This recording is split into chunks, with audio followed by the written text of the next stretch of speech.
Hello, everybody. Welcome to International Podcast Day 2018. I am Dave Lee, co founder of the event. We are very excited to have some Indian podcasters with us this year. And Chhavi Sachdev is with us. How are you doing tonight? I'm very well, thank you. It is Sunday morning for me in India, so International Podcast Day is dawned bright and early, and I'm happy to join you. Absolutely. Well, we can't thank you enough for joining. We're really interested to hear about what's going on in India with podcasting and change. As you mentioned, it's sort of a nascent podcasting scene. A lot of growth going on there that I can see from my side over here in the United States. So I'm really excited. But before I throw it to you, I did want to thank our 2018 International Podcast Day sponsors. Our platinum sponsor is Blueberry, and they are a full service podcasting company. You can find more out about them at blueberry.com. Also, be sure to check out our silver sponsors, Repurpose, which automatically converts your audio podcast into engaging videos, and also Podcast Success Academy. This is a free service, free podcast academy that's going to teach you, the podcaster, the skills that no one told them that you needed to succeed. So make sure you head over to internationalpodcastday.com/sponsors to learn more. Well, I am going to jump out of the way and we will see you in about 50 minutes or so.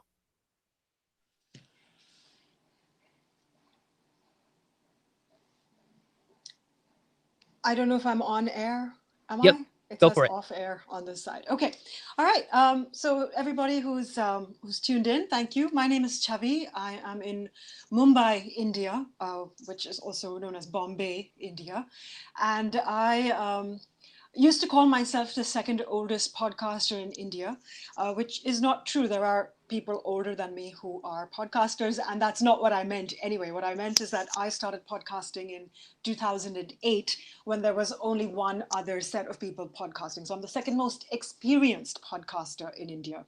In 2008, I had moved back from America where podcasts were pretty much a way of life. And here, when like my mother had to introduce me to people, she would say things like, "Oh, my daughter works in web stuff. She's a web developer," and I'd be like, "No, I make podcasts," and then I'd have to really break it down. So since that time, a lot has changed, but some things in India have not. So I still have to explain what I do a lot, and sometimes I reach out and take people's phones and say, I'll just show you," and then I sneakily install an app with their permission, and then tell them and show them what exactly a podcast is. But back in 2008, I don't know if you guys were podcasting then or even consuming podcasts. It was a really, really different way of doing things. We didn't have smartphones to start with. We had those push button Nokias.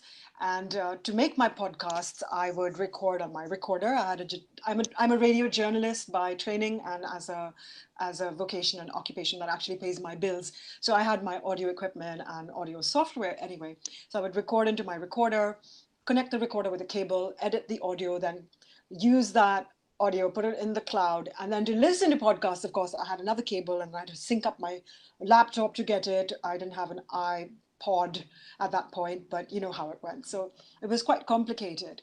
And at that point in 2008, I was waiting for the radio stations in India to change, to start doing news. I had moved back to India to work in what was going to be India's first talk radio. And to to simplify, it didn't happen. That talk radio turned into one of the very mass um, Bollywood stations, which is pretty much the flavor of the day every day here.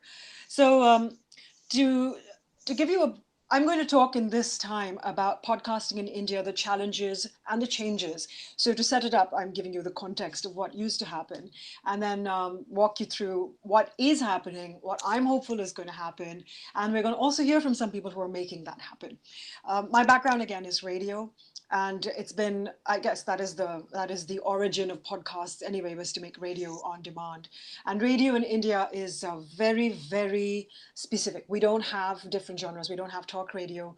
We don't have, actually, we're not allowed to have news on our radio. We have a censor system in place. The Ministry of Information Broadcasting does not allow you to disseminate news if you're a commercial radio channel. Only All India Radio, the government run Indian channel, can put out news, and that news is usually press bulletins approved by the Prime Minister's office.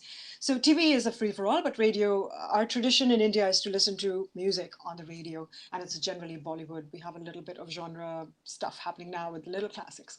So when I started, I was told that talk radio was going to happen. That's why I moved back from the US. And I saw firsthand that it wasn't happening. The talk radio station that I was going to be a part of was not going to do news, but they were going to do it like podcast today. There were going to be panel shows, there were going to be interviews, and basically we would talk around the news to present it. But that didn't happen. So when I moved back, there was this movement, this belief that they would allow news on the radio. It has been 10 years and nothing's changed. But at that point, I was full of bright optimism. I didn't think podcasts were really going to pick up. But I started a podcast called The State of Radio to monitor what was happening in the courts, in the hearings about that. So after about 12 episodes where nothing changed, I stopped. But that was my very first podcast. And the other podcast I'd started doing was interviews with other Indians who'd moved back from the US. So it's called NRI, which generally refers to non-resident India, but I had made it newly returned Indians. And then I was trying to evangelize podcasts even back then. So I had tried to talk to a few places like a club here that had a lot of live performances, and we started a music podcast. And to get around the royalty issues, we asked the artists to perform a cover version of their own songs, and then we would do an interview. So that lasted a very short time because the club realized they weren't monetizing it. So if any of you has tried to pitch a podcast and try to get a brand to sponsor it, you know that they often ask what the return on investment is. And when there's no money involved, and you tell them it's just a marketing or branding exercise, it doesn't always stick. So anyhow, I self-published all those podcasts, and then I shifted to community radio, which then seemed like the next best thing to get intelligent spoken content out on the airwaves. And again, it's fairly restricted, but what is exciting there is that it's happening in local languages.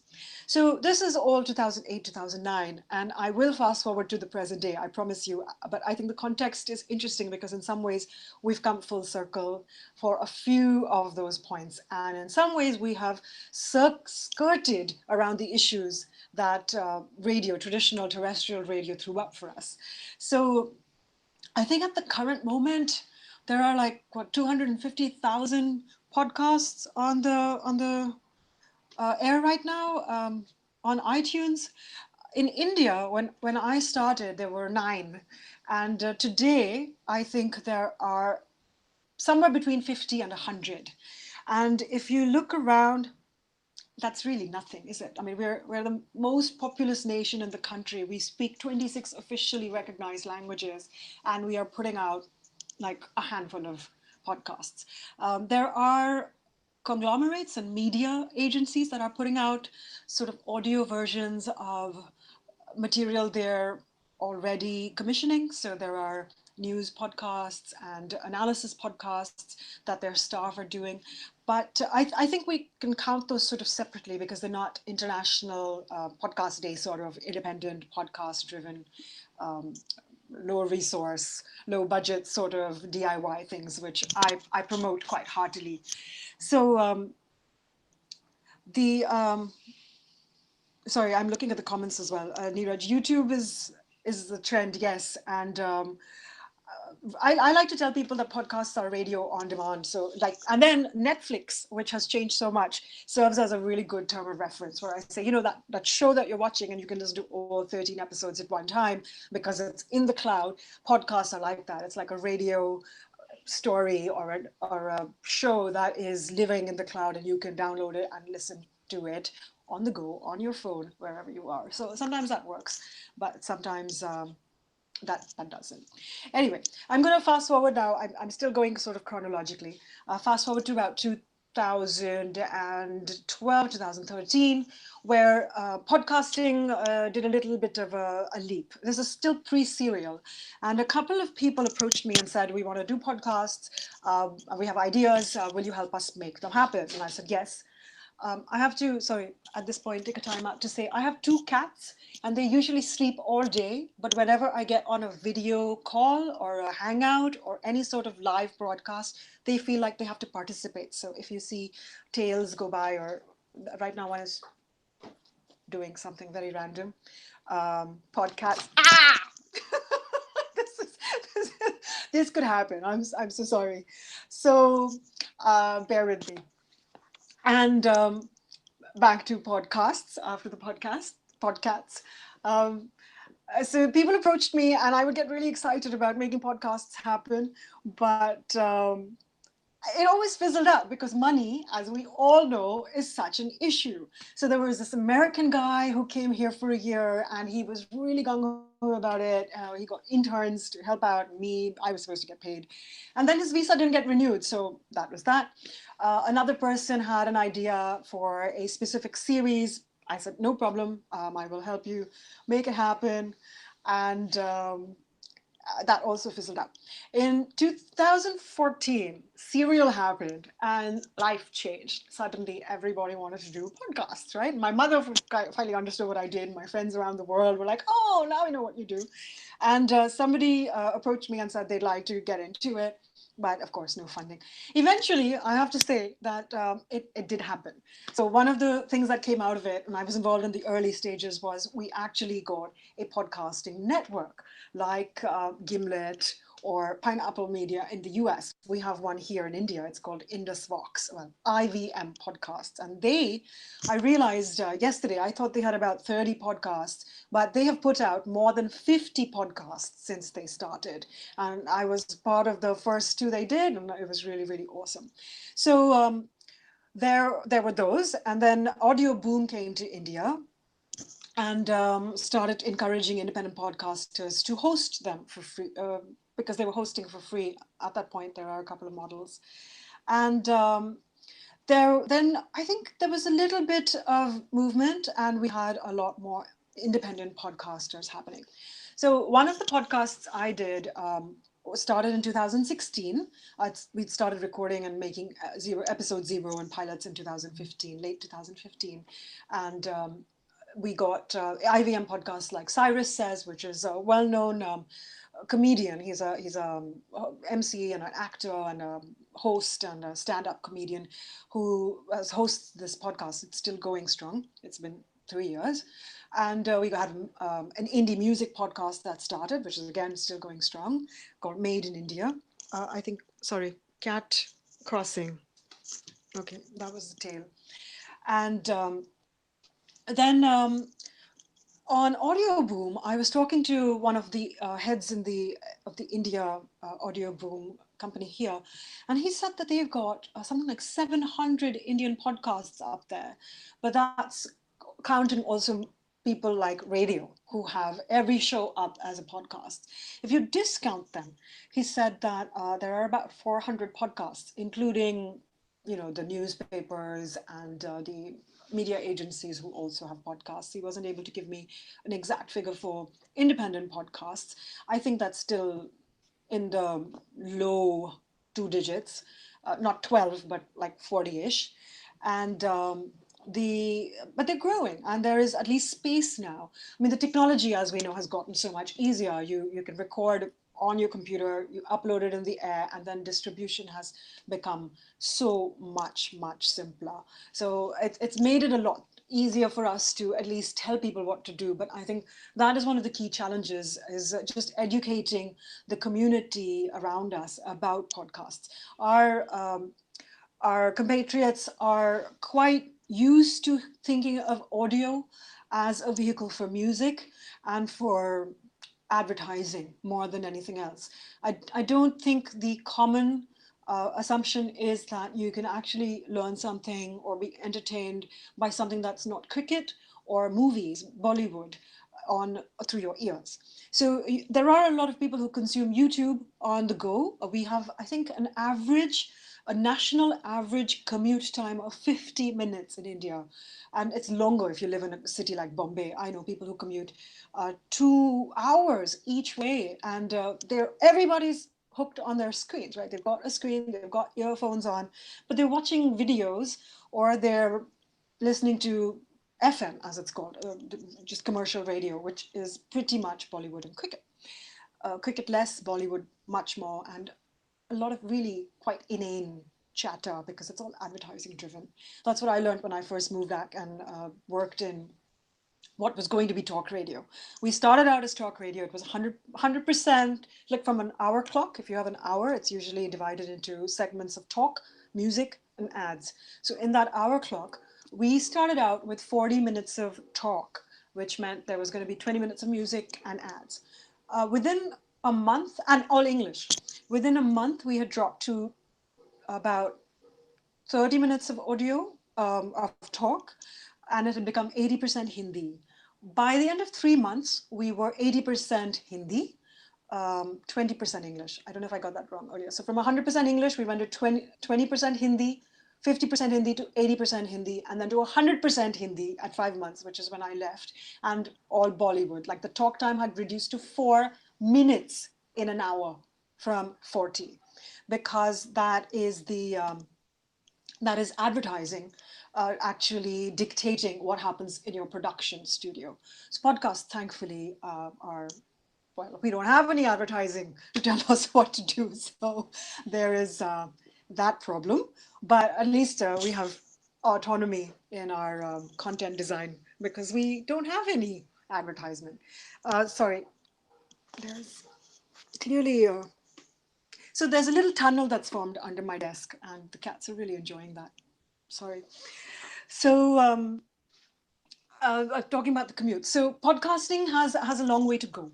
The other thing is that India has many, many, many languages, and English, while being one of two official languages, along with Hindi, is sure it's spoken in courts. Yeah, you can definitely get by wherever you are, because at least somebody around you will speak English from wherever in the country you end up, if not, well. But communicating to everybody and assuming that they understand English is a little arrogant in some ways. And to reach everybody, we really, really need to diversify. So that's something I'm going to come back to as one of the challenges and ways forward. And we're going to hear from somebody today who runs the IndSciCom podcast out of Boston. But they do it in 4 languages. They're about to. They do it in English, but they're also doing it in Tamil, which is spoken in Tamil Nadu, state in the south, Marathi, which is spoken in the state I'm in, where Mumbai is, Maharashtra, and Hindi, which is our other official language. So I have an audio clip from them that they're going to, she's going to share with us her journey a little bit. But it is exactly, Neeraj, what you're saying. It's like there has got to be this threshold we have to cross because one, there is a need for it, and two, there's immense potential for us, our community, to reach out and make a difference, make a dent. I keep telling, so I do workshops, I teach people DIY podcasting because I'm really passionate about trying to put audio out there, intelligent audio, give people options, give people the choices, that they don't have to only listen to what's being spoon fed to them down the airwaves of commercial radio, but also something they might actually care about. And so I do workshops where I teach 10 to 12 people what is involved with the work, how to put together a podcast, everything from conceptualizing an idea to the different formats to a little intro to editing, audio editing. Most people have never seen a waveform before. So to walk them through how you can put that together and make audio magic, it's always really fun. But I always tell them, like, you have first mover advantage. Do it now. There is an audience waiting for you. You just have to jump in. There are a bunch of places that list these Indian podcasts. Some, for example, Bijay, who's speaking right after me, has a list of current podcasts. He's whittled them down so that the ones that are on hiatus aren't listed. There's also, I think, the Recordist. No, not the Recordist, the Recorder, who has a list. Bijay, if you're on the chat. Maybe you can share that link, or I'll put it in later. But there is a fairly comprehensive list also on Quora listing Indian podcasts. But the language podcasts are, I think, where the biggest opportunity is. So here in India, the sorry, the one of the problems is money, which I assume is a problem everywhere. But we've got a couple of different models. So one, people are financing themselves. I have a day job.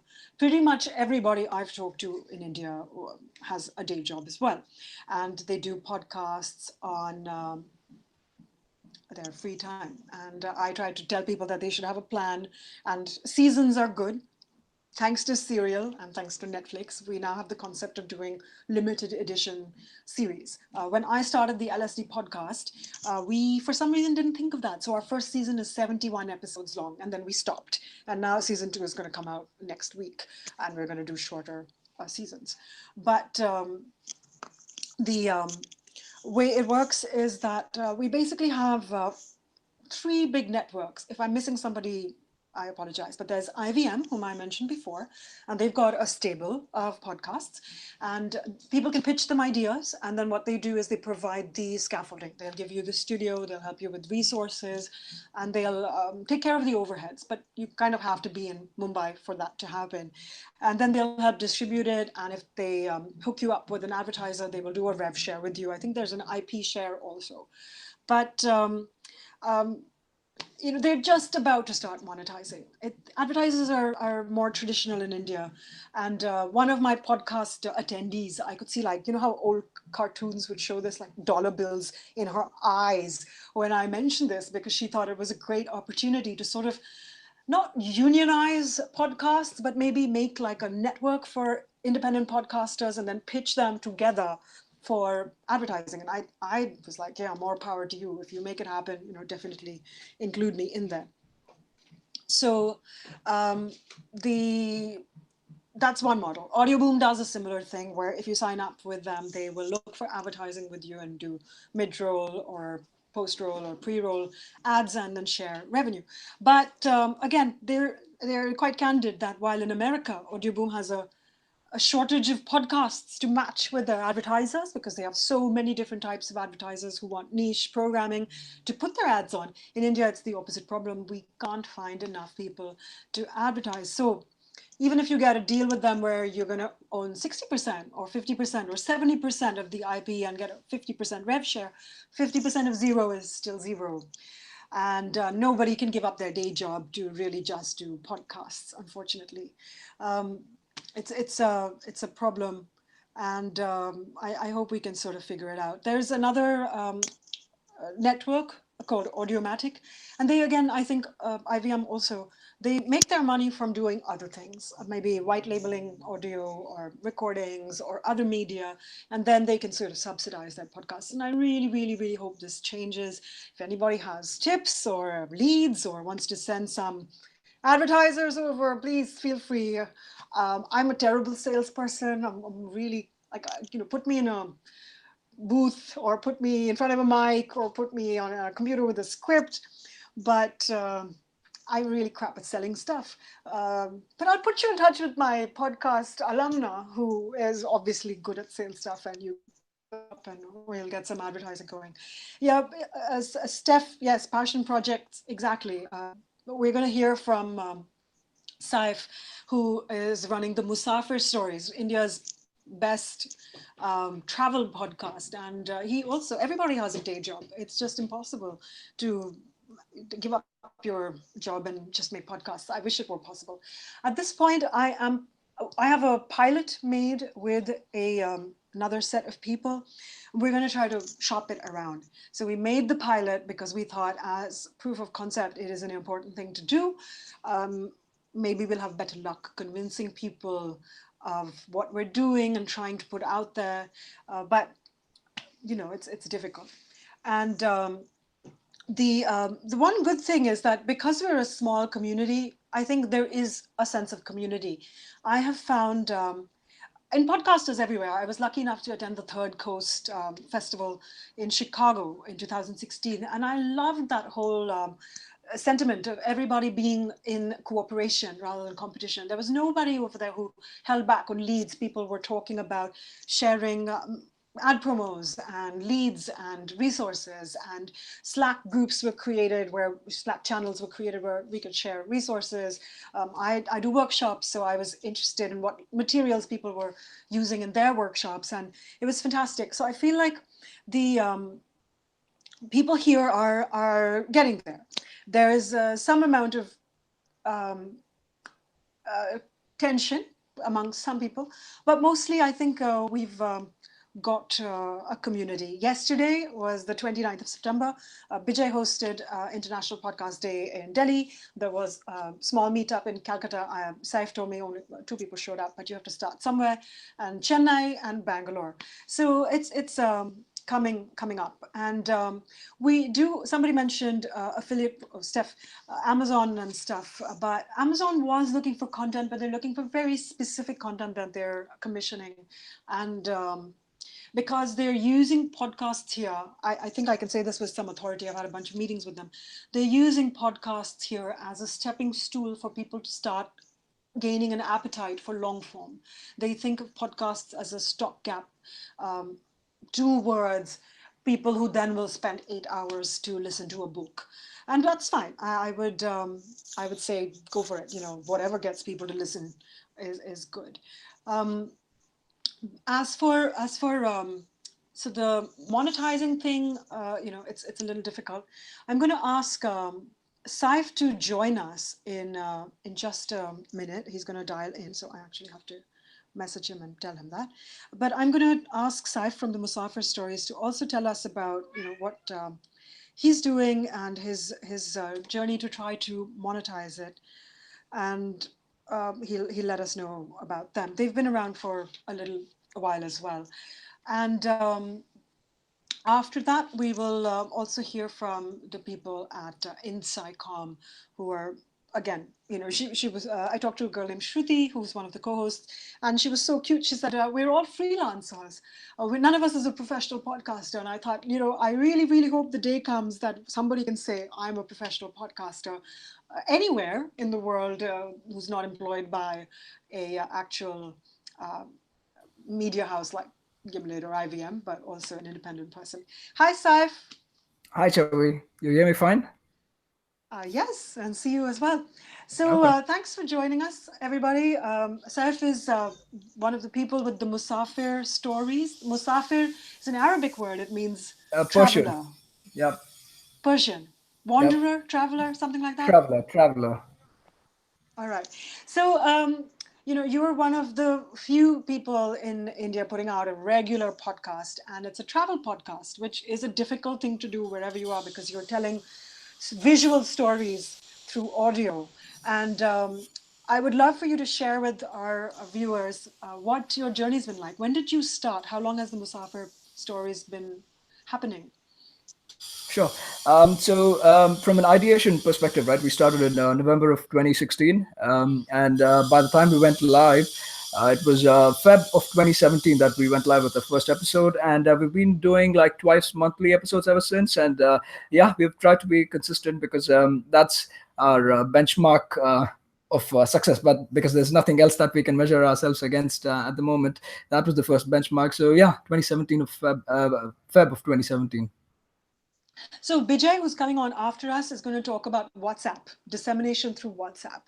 But how do you disseminate your podcast? And what do you think is typical for Indian podcasters? Like how I put mine out through Twitter and Facebook, because those are basically the two social media channels that I'm on and I'm familiar with. But to tap your audience, and what have you seen other people do and what do you do? Okay. So, in terms of reach, I think it does remain one of the challenges, right? Because the podcasting awareness in itself, it's pretty limited here in India and pretty limited to cities, if I may. So that way, it has been a little bit of a challenge, but we've been using a bunch of different things. Social media has been like on the forefront, as you said. Twitter, Facebook, Instagram actually works pretty well because we're a travel podcast. Oh yeah. And yeah, and what we also do is we've been working with a number of travel bloggers, travel influencers per se, if you may, right? Because we are not professional travelers ourselves. As you said, we have a day job. We can't really be surviving just on podcasting. So we work with a lot of travel bloggers and influencers, and they help through their audience, through their following. They help get the word out as well. So even now, if you go back to our stats, we have like a good percentage, like for each episodes that's not subscribed to the podcast. But the idea is to eventually get them to stick, right? They come on, listen to an episode. If they like, they stay back. So that's the idea. And we are just living off of that, mooching off of these travel influencers, if I may. Right. So these are people you have as guests. Are you spending money to market your podcast at all? I mean, going by the context you have set up, I won't throw up any surprises and say, yes, I've been spending a bunch of money to market this. There is literally no money in this. It's only hours of work and effort that goes into it. And it's a little bit of a passion for us also. Like, I am a big listener of travel podcasts, and I have been a listener, a long time listener as well. So I started this as a passion, and Steph, I think, mentioned passion project, right? So that's Yes. exactly how it started for me. And I've been not running behind the money as of now, but you need to sustain, you need to survive somehow. So eventually I'll have to start looking at it, looking at different things. Subscription as a model, as it is picked up in US, and I recently heard in China as well that it's big. Paid content is big. It's not the scenario or situation in India yet, but eventually we'll have to figure out a way. Right now it's ads, and that's been helping us out a little bit, and partnering with Audio Boom, right? They've been a great partner, so they've been helping us out a little bit with distribution and expanding the reach of the show as well. So yeah, little different things to try out, and keep improvising. I guess that's one thing we have to keep doing. So I got a stat from somewhere that said that if you have more than 5,000 listeners, you are in the 1 percentile, like you're in the top percentile of podcasts. And that seems like quite low. But for India, if apparently if you can get even 5,000, it's an amazing thing. So Yeah. do you think you've cracked that? Is Audio Boom like key for doing that, or how does Yeah. one get to those many listeners? Um, it might be Libsyn that put out the stat, right? I'm not sure, but it might be them. But yeah, Audioboom has definitely helped quite a bit. They've they've partner arrangements with a number of other platforms as well. Savan being one of them, right? Savan is a music streaming platform, say like Spotify for the US, right?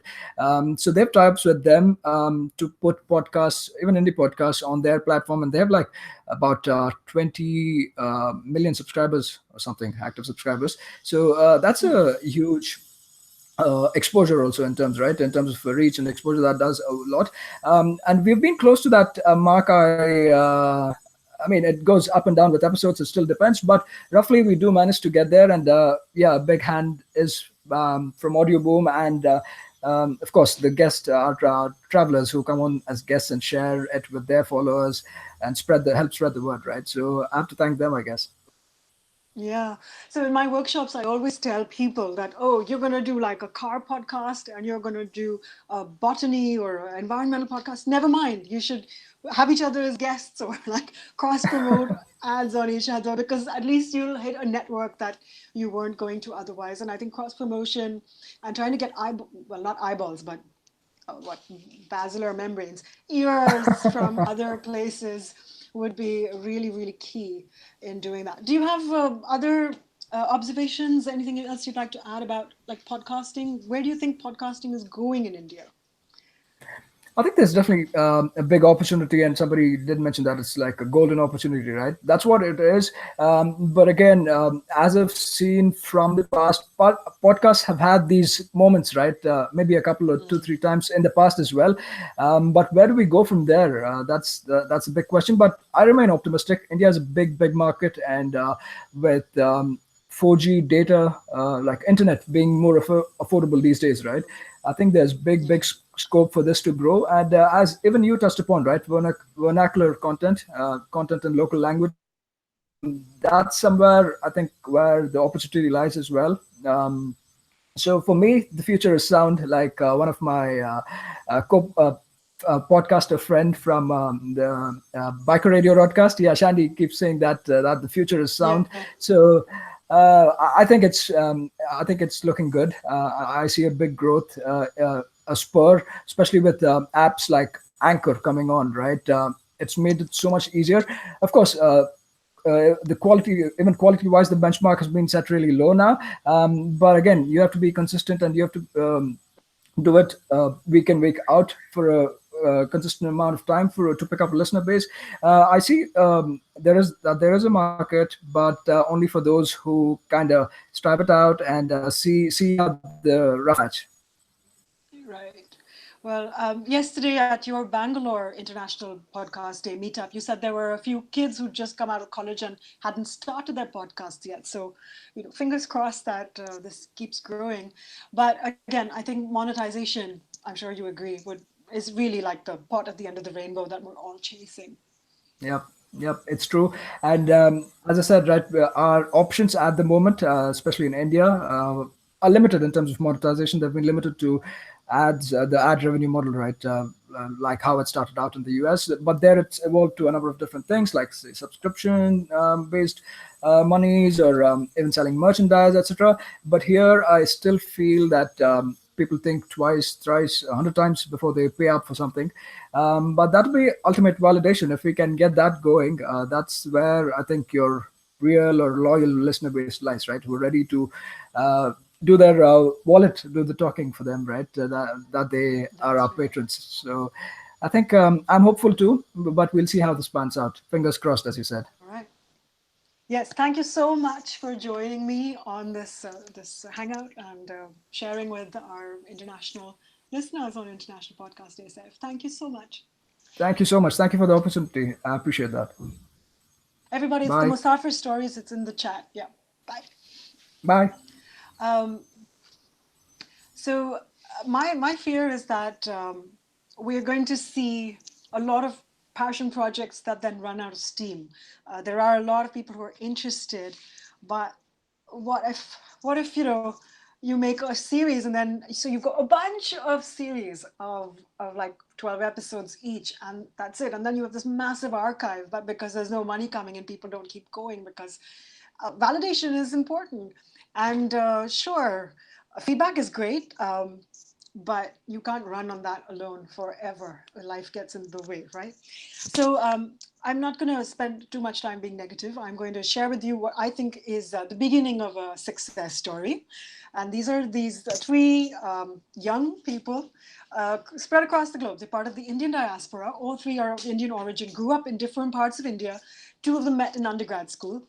And I had a chat with one of the founders. So they run something called the Sci, SCI, com portal, I guess.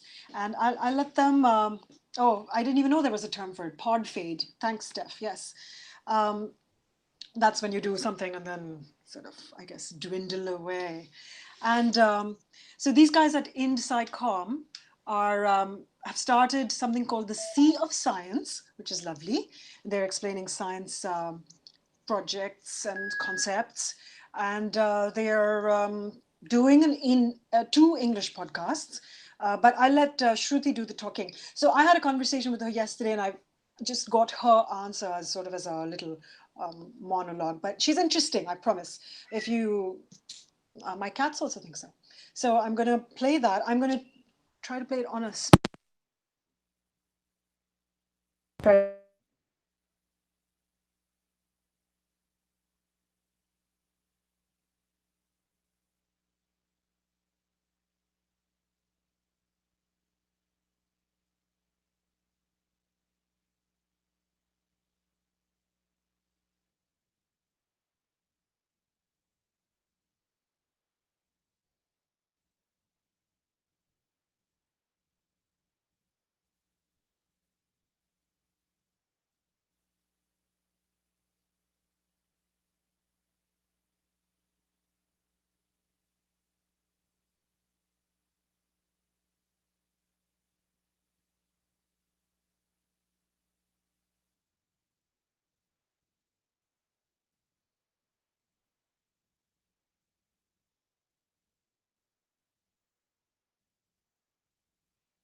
Hey everybody, this is Dave Lee. It looks like may have lost the connection there, so we'll wait to see if she can pop back in.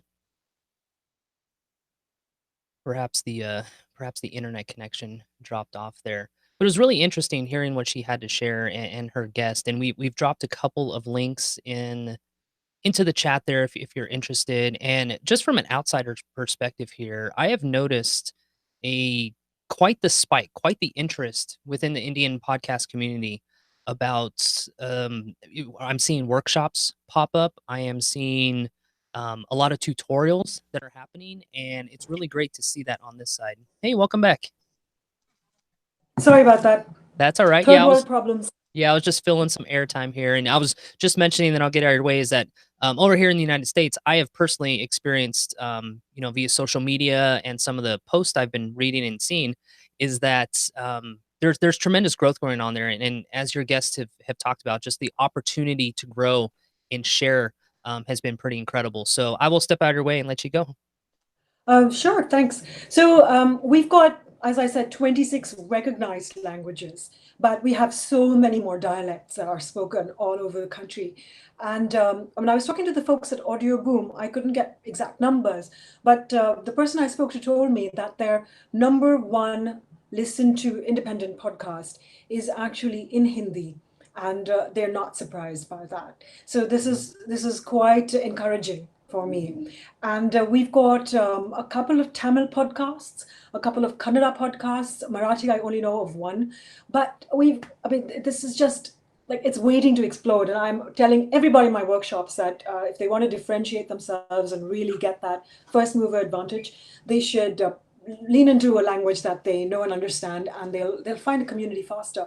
Because podcasts, as we know, is a what we call a pull medium, right? Like people come to it because they want it and they will consume only what they want. It's not like sitting in front of a TV and just consuming what you want. You can change the channel, or looking at a newspaper where everything comes at you, or even radio where you have no control over it. At the Third Coast, when I was there in 2016, I was hearing about somebody whose mother listens to a knitting podcast, and it has only 2,000 listeners, but they at that point, but they had no problem getting advertisers because it's such a niche group that the advertisers felt like it was a really good audience to tap into. And of course, there's this sense of community, a tribe. You were a small tribe. I believe this person's mother went on a cruise with her fellow knitting podcasters, which I thought was just the best thing ever. I want my podcast listeners to go on a cruise together, or whatever. Anyway, I'm going to now play you the recording I have of Shruti from the IndSciComm podcast. That's IndSciComm, and this is her. I'm Shruti, and I am part of a science communication collective called IndSciComm. I'm one of three people in this collective. I am currently a postdoctoral scientist at MIT. Navneet is also a postdoctoral scientist at Copenhagen in Denmark. And Abhishek is a science writer at MIT. And we basically came together after realizing that there is a real lack of good science communication in India today. And we want to help change that by helping Indian scientists, Indian students, and Indian science communicators get better at communicating their science and their message. We also produce podcasts, we write articles and commentaries, and we also collaborate with other scientists and science communicators to generate new content. Now, I'm here to talk about our attempt at making podcasts in other Indian languages. Currently, we have one podcast out in Tamil, which is called Arivial Kadal or Sea of Science. This episode is about model organisms in biology, or why we use model organisms in biology. And it's basically the first of hopefully many, many episodes in this series. So we made this episode in Tamil because we realized that there is a serious lack of good science communication in Indian languages. In all languages. And a couple of things led up to us deciding to use English to make these podcasts. Now, Dr. Vijay Raghavan, who is the principal scientific advisor for the government of India, has been quite forthcoming about the fact that there aren't enough outlets, there aren't enough of communication materials in Indian languages. And that's a real shame because science communication has this hegemony of English, even in India, where we have so many beautiful languages that have such rich history. And it's important to make science accessible to everybody. And one of the ways of doing this is to do science communication in many different languages.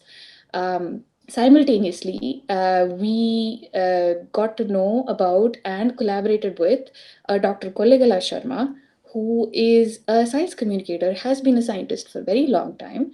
And we came to know about his recent and very successful attempt at making small bite-sized podcasts in Kannada about sort of the recent scientific news, recent advancements in science, and so on. And he distributes these on WhatsApp to college teachers, students, and school students and school teachers. And we thought this was a wonderful, wonderful idea because it's a great way to get sort of science news out there among the people. Since we were inspired by all of this, we decided to try our hand at making an Indian language podcast. Now, in general, if you go ahead and see, there are very few podcasts in Indian languages and even fewer podcasts in Indian languages that deal with science. And we decided to start off by making this podcast in Tamil called Arivial Kadal. And we got such a wonderful feedback from everybody. And we decided that it's time we sort of branch out into other languages that we know. Now, among the three of us, we know how to speak Hindi and Marathi and Kannada and Tamil. And so, after making our first podcast in Tamil, we've decided to branch out into both Hindi and Marathi for now. Now, I think it kind of bears saying here or declaring here that all three of us are not professional podcasters.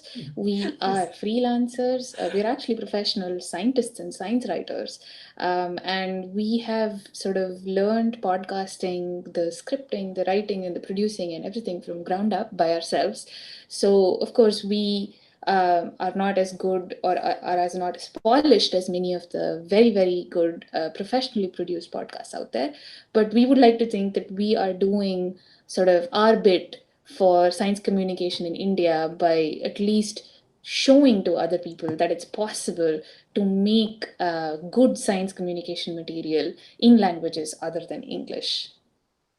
Right. So Shruti has more to say. You can find her on Twitter. You can find her on as in SciComm on Facebook as well, and that's where they advertise and also share their stuff. So these guys are doing something interesting because they're not professional podcasters. They're hosting it on their own blog, like on WordPress. They just do their audio and load it up there. And I normally advise my workshop attendees to go with a professional podcasting platform like Blueberry, because then you get more analytics and can track what's happening. But I guess if you're small, that's but you want to grow big, so start big. And it's such a pain to migrate to your feed. But these guys hosted on their blog so far, and they've had such good success with the Tamil podcast. I think they had 700 hits on the first day, and they don't even know the stats they're getting for everywhere else that they've submitted it to, like Stitcher and all the other podcatchers. So I think that's really, really encouraging. And I would love to get more data. I hope they get more data as well to figure out how many listens they're doing. For me, with the LSD cast, I know that when I post on Twitter more, just like little snippets or a picture, I get more footfalls and traffic. It's like besides the subscriber base that pushes people towards exploring it. And of course, my podcast is about love, sex, and dating, so I try to find like little catchy, eye-catching pictures or quotes or something. But the bit about promoting it on your own blog and stuff is an interesting way to go.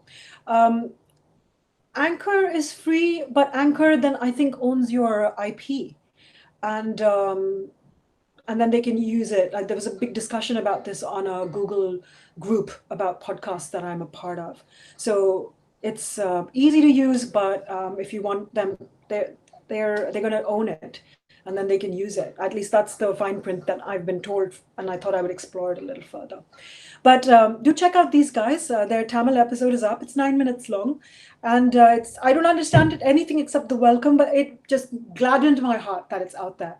So Marathi, Hindi, Tamil, Kannada, these are all coming up.